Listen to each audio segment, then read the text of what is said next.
Welcome back to the Deep Dive, where we transform your sources into clear, compelling insights. Today, we're taking a really fascinating journey back to 19th century America. Specifically, we're looking into the formative years of some truly pivotal figures in American history. We're diving into excerpts from Doris Kearns Goodwin's incredible book, Team of Rivals, The Political Genius of Abraham Lincoln. But this isn't really about Lincoln's presidency just yet. We're actually going further back. We're trying to uncover the crucible that forged Abraham Lincoln and three men who would become his most significant rivals: William Henry Seward, Salmon Chase, and Edward Bates. Right. And our mission today really is to understand the vastly different paths these four men took, how they arrived at the doorstep of national leadership. We'll explore their childhoods, their educations, their early careers, and personal struggles too. We're tracing how these experiences shaped their ambitions, their characters, and their deeply held beliefs. It's about understanding the soil from which these giants grew. Yeah. Right? And why their individual journeys are just so crucial to the larger American story. You'll hear how a rapidly expanding America, just ripe with ambition, shaped these young men, often in pretty surprising ways. So picture this country. It's transformed by the revolution. Alexis de Tocqueville observed, ambition becomes a universal feeling. It was seen as a land for young men, full of westward expansion, new opportunities. The belief was that the only real barriers to success were, discipline and talent. But as we're going to see, talent and discipline, they manifested very differently for these four, and that really laid the groundwork for the leaders they became. Okay, that's a powerful vision. And the source, it really paints this picture of post-revolutionary America beautifully. We're talking about a nation that, doubled its territory with the Louisiana Purchase, which fueled this massive westward migration. The stage was set, really, for individuals to carve out their own destinies. Exactly. And what's truly fascinating here is how this huge territorial expansion wasn't just about geography changing. It sparked this profound societal transformation. You had pioneers pushing west. In the South, that meant extending cotton and slavery. But in the North, it was more about establishing family farms, building these thriving cities. It wasn't just physical movement, It was this shift where men were actively seeking a place where their dreams and their efforts could actually carve them a spot in a fast-changing society. Tocqueville really nailed it. He noted that with those traditional class barriers kind of dissolving, the desire to rise swells in every heart at once. And these four men were right there, in the thick of it. Bates travels 800 miles to St. Louis. Chase goes from New Hampshire all the way to Cincinnati. Seward heads to western New York, and Lincoln moves through Kentucky, Indiana, Illinois. They all shared some common things, right? They journeyed west, they all studied law, dedicated themselves to public service, joined the Whig Party, became staunch opponents of slavery's spread. Their starting lines couldn't have been more different, just worlds apart. Exactly, creating these four really distinct pathways to national prominence. So let's start with William Henry Seward, arguably the most privileged of the group. Born 1801, Orange County, New York. His father was a prominent figure, wealthy too, physician, magistrate, state legislator. Seward basically grew up with every advantage you could imagine. He seemed to approach everything with this unbounded vitality, as the source puts it. Yeah, Seward's childhood really was one of comfort, high expectations. He was singled out for college, which was a rare privilege back then. Attended these rigorous preparatory academies. I mean, day started at 5 in the morning with studies. And the source mentions his sanguine temperament, meaning he approached things with this cheerful optimism, whether it was competing for school honors or just enjoying good food and wine. Now, here's where it gets really interesting and complex. Despite that privileged background, the Sewards, like other well-off families in that area, they owned enslaved people. Young Henry apparently spent time in the slave quarters, found it a welcome respite from his parents' kind of severe decorum. But he also saw the brutality firsthand, like a slave child his own age being whipped, forced to wear an iron yoke, only to break it and, as the source says, fled forever. And that early personal awareness, it was deeply impactful. It really laid the groundwork for his later resolve to fight against slavery. It's an important insight, isn't it? Even privilege couldn't shield you from the moral realities of the time. And maybe true moral conviction often comes not just from ideas, but from these really personal encounters. New York was moving towards abolition then. Slavery was fully eradicated by 1827. And Seward himself credited this early unease for his future stance. So he excelled at Union College, wanted to be valedictorian, joined Phi Beta Kappa. But he almost derailed his whole education because of debt. Apparently his allowance was stingy. He ran off to teach in Georgia until his mother's letter revealing a broken heart brought him back. He eventually became a successful lawyer, married into a prominent family, and kept that optimistic outlook, believing in constant progress, towards more knowledge, achievement, moral development. Right, and his very intimate friendship with David Burden, this brilliant writer who died tragically young, it highlights something common in 19th-century male friendships. These really deep emotional bonds. They were like a lifeline for young men trying to find their way in new places, often described as having qualities of passionate romances. They provided essential emotional support when traditional family structures weren't around. It's just a Huh. powerful reminder of that human need for connection, especially in times of, ambition and isolation. Okay, so Seward's privilege and optimism, that's one path. But our next figure, Salmon Portland Chase. A starkly different crucible, one that forged this restless ambition and a kind of perpetual inner struggle. The source calls him a restless soul incapable of finding satisfaction in his considerable achievements. Yeah, born in New Hampshire, 1808. Chase came from a distinguished family, but his father died when Salmon was only 9, left his mother with heavy debts.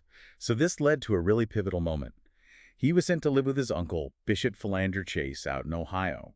Now, his uncle was brilliant, ambitious too, but also often very harsh and severe, ruled by physical flogging and biblical precept. Chase remembered those years as, quote, not pleasant, said he counted the days until he could leave. Wow, that sounds incredibly harsh. How do you think that kind of rigid upbringing, ruled by physical flogging, how did that shape Chase's character and later ambitions? Well, it clearly instilled in him this fierce sense of rectitude, right? And an insatiable ambition, but also this profound self-reproach. He was intellectually very precocious, memorized whole gospels, but he was terrified of public speaking, often looked awkward as he felt. He also developed a really strong moral compass. Hated intemperance after seeing a man drown in a shallow puddle because he was so drunk. He called that a more eloquent sermon than any priest gave. Oh. And that incident really solidified his lifelong commitment to temperance. So a lot of his relentless drive, his self-criticism, it might have stemmed from that early environment. Plus, the financial hardship after his father's glass factory failed.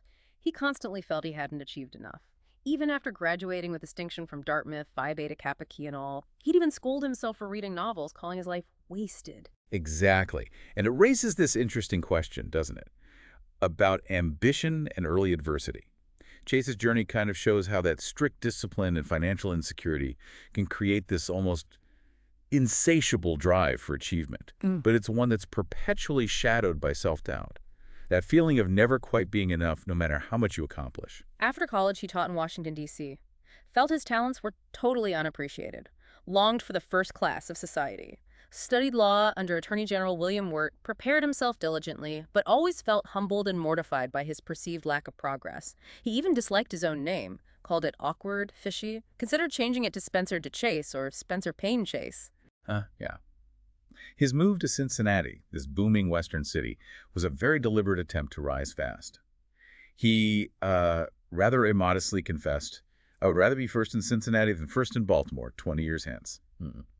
He became a successful lawyer there, compiled Ohio's scattered statutes, pursued lots of intellectual interests, but his personal life was just marked by immense tragedy. He lost 3 young wives and 2 daughters to illness, suffered from profound guilt, especially about their faith.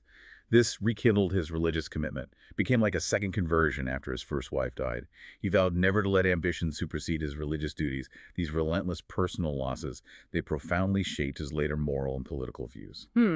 From Chase's relentless drive, let's turn to Edward Gates. He was the oldest of the 4, born on a Virginia plantation, Belmont, in 1793. Came from what the source calls landed gentry. His father counted Jefferson and Madison among his friends. This family was proud of their English manorial ideals. Right, the Bates family really embodied that ideal of English manorial life, valuing family, hospitality, honor, maybe more than commercial success. Right. But his father's service in the Revolutionary War, setting aside his Quaker pacifism, led to financial troubles, ostracism from the Quaker community, unrecovered debts. And like Chase, Bates lost his father at 11, left his mother in straitened circumstances, scattered his 12 siblings to live with various relatives. This early scattering really impacted his later focus, it seems. Bates, like the others, though, showed an early aptitude for study, got a solid education in classics and sciences from a scholarly cousin, served in the Virginia militia during the War of 1812, armed with his father's old musket, before being, as the source says, lured by the vast potential of the Missouri Territory in 1814. He set out alone on that tough journey. Yeah, but his path west was definitely eased by his older brother Frederick. He was secretary of the new Missouri Territory. Bates quickly became a distinguished frontier lawyer in St. Louis. But what's really revealing about his family moving is a specific detail. He returned to Virginia to sell his father's estate and, quote, auction off any family slaves he would not transport to Missouri. Then escorted his mother and sister, along with over 20 enslaved people, on this difficult journey west. He even noted the sale of a young woman at $530,000 and a boy child 5 years old at $290. Wow. That specific detail, auctioning off enslaved people before the journey, that's incredibly stark. What does that tell you about the complex moral landscape, even for a so-called genteel family moving west then? Well, it just starkly illustrates the profound contradictions baked into the era's social fabric, doesn't it? Even within a family that values honor and providing for kin, the system of slavery meant people were treated as property, as capital. Capital to facilitate your own westward ambition and family security. Bates found the enslaved people the greatest objects of my embarrassment during that difficult journey, which is just a chilling testament to the dehumanization in the system. It shows how intertwined personal advancement, family loyalty, and the institution of slavery really were, even for those who might later oppose its expansion. So Bates' success was boosted by his brother's connections, linked him to figures like William Clark, the explorer who was governor then, Thomas Hart Benton, David Barton. His main focus really became providing for and protecting his family. Perhaps, as you said, a direct response to his own early losses and seeing his siblings scattered. Okay, so from Bates, the genteel pioneer, we finally arrive at Abraham Lincoln, whose path to success was, quote, longer, more tortuous, and far less likely than his rivals. Born in a log cabin, Kentucky, 1809, his father was illiterate, could only bunglingly sign his own name. His early life was one of, well, very narrow circumstances, family moving from one dirt farm to another. Yeah, and Lincoln's childhood was just marked by immense loss. His mother, Nancy Hanks, described as a brilliant woman who taught him to read and spell, died from milk sickness when he was only 9. That's an illness from cows eating poisonous plants, Yeah, right? see. Exactly. Then he lost his sister Sarah in childbirth when he was 19. These losses, the source tells us, had a uniquely shattering impact on the family's already tenuous stability. Left the remaining children wild, ragged, and dirty before his stepmother arrived. What's particularly striking about Lincoln's way of dealing with these huge losses? Unlike Chase finding religious solace or Bates focusing on family, Lincoln was not crazy, but simply very sad. He found no comfort in the idea of an afterlife, told a friend sorrowfully, "I'm afraid there isn't," adding, "It isn't a pleasant thing to think that when we die, that is the last of us." Yeah, and that's a crucial distinction, I think. His familiarity with pain, combined with this resilient, humorous temperament, it gave him a unique strength, an understanding of human frailty. While his father resented his bookishness, sometimes destroyed his books, saw it as odd and indolent. His stepmother, Sarah Bush Johnston, she recognized his uncommon natural talents, encouraged his reading, fostered his self-confidence. Their minds, she said, seemed to run together. That support was just invaluable. So books really were Lincoln's academy in college. He scoured the countryside for them, read by candlelight, even wrote on boards when paper was scarce, then shaved them clean to reuse them. That story about borrowing Parson Weems's Life of George Washington, it getting damaged in a storm, and him having to work 2 days to repick its value. It's legendary. He also found this calling in storytelling right, entertaining friends by retelling adult conversations in language plain enough for any boy I knew to comprehend. Absolutely. And that developed his oratorical skill. It became his stock in trade, in law, and politics later on. His self-education was solitary, though. He lacked the mentors, the social advantages of Seward, Chase, or Bates, who had access to libraries and formal schools. Yet his daunting concentration, phenomenal memory, acute reasoning faculties, and interpretive penetration made up for it. Lincoln's story powerfully shows how lacking traditional advantages can sometimes cultivate this unparalleled self-reliance, this intellectual tenacity that few formal educations could match. As he later advised a law student, your own resolution to succeed is more important than any other one thing. At New Salem, he worked all sorts of jobs, methodically improved himself, mastered English grammar, geometry, trigonometry, before deciding to study law at 25. Self-taught from borrowed books like Blackstone's Commentaries, those core legal texts. This period also included what might have been his most passionate love, Anne Rutledge. Her death from fever at 22 just devastated him, pushed him to the brink of temporary derangement. He'd apparently sit out in the woods mourning, couldn't bear the thought of snow beating on her grave. Yeah, profound grief. And the friendship with Joshua Speed, who offered Lincoln a bed in his store that provided crucial emotional support during this time of emotional deprivation and intellectual solitude. Their intimacy, like Seward's with Berdan, it reflects that common feature of 19th-century male friendships. These deep bonds offering companionship and emotional outlet, especially during times of loneliness and intense ambition. It highlights that deep human need for connection when you're forging a new path. It was a critical point for him, helping him launch his twin careers in law and politics. Required, as the source says, a Herculean feat of self-creation. So let's try to bring this all together. We've seen William Henry Seward, the privileged, optimistic one, whose early exposure to slavery lit a personal moral fire. Salmon Chase, driven by that restless ambition, shaped by hardship and deep personal loss, finding solace and purpose in faith. Edward Bates, the Southern aristocrat turned Western pioneer, whose family struggles and that complex relocation, including human bondage, instilled this deep commitment to his own family.